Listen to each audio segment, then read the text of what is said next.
दोस्तों, बहुत ही महत्वपूर्ण संदेश है। कृपया एक बार सुने जरूर। गैर हाजिर कंधे। विश्वास साहब अपने आप को भाग्यशाली मानते थे। कारण यह था कि उनके दोनों पुत्र आईआईटी करने के बाद लगभग 1 करोड़ रुपए का वेतन अमेरिका में प्राप्त कर रहे थे।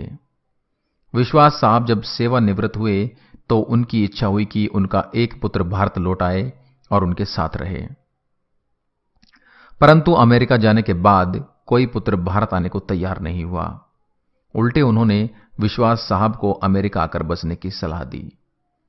विश्वास साहब अपनी पत्नी भावना के साथ अमेरिका चले गए, परंतु उनका मन वहां बिल्कुल भी नहीं लगा और वे भारत लौट आए। दुर्भाग्य से विश्वास साहब की पत्नी को लकवा हो गया और पत्नी पूर्णतः पति की सेवा पर निर्भर हो गई।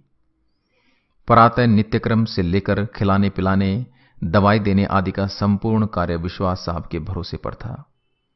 पत्नी की जुबान भी लकवे के कारण चली गई थी। विश्वास साहब पूर्ण निष्ठा और स्नेह से पति धर्म का निर्वाह कर रहे थे।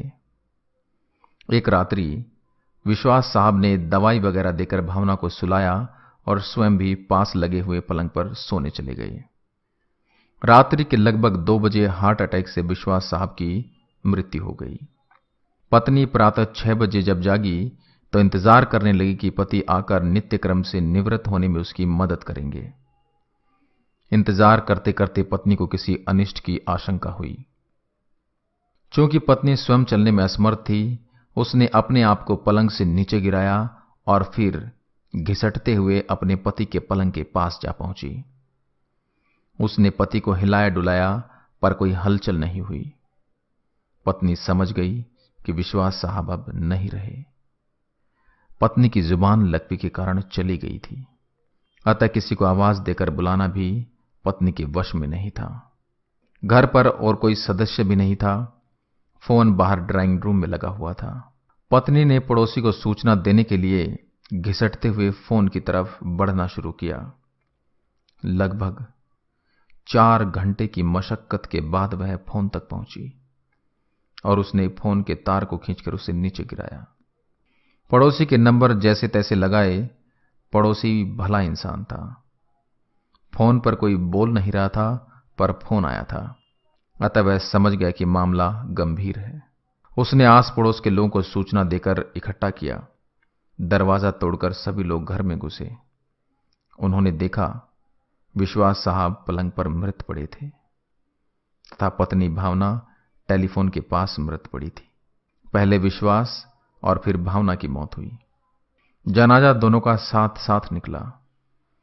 पूरा मोहल्ला कंधा दे रहा था, परंतु 2 कंधे मौजूद नहीं थे जिसकी मां बाप को सबसे ज्यादा उम्मीद थी। शायद वे कंधे करोड़ों रुपए की कमाई के भार के साथ अति महत्वाकांक्षा से पहले ही दबे हुए थे। लोग बाग लगाते हैं फल के लिए, औलाद पालते हैं बुढ़ापे के लिए। कुछ ही औलाद अपना फर्ज निभा पाते हैं।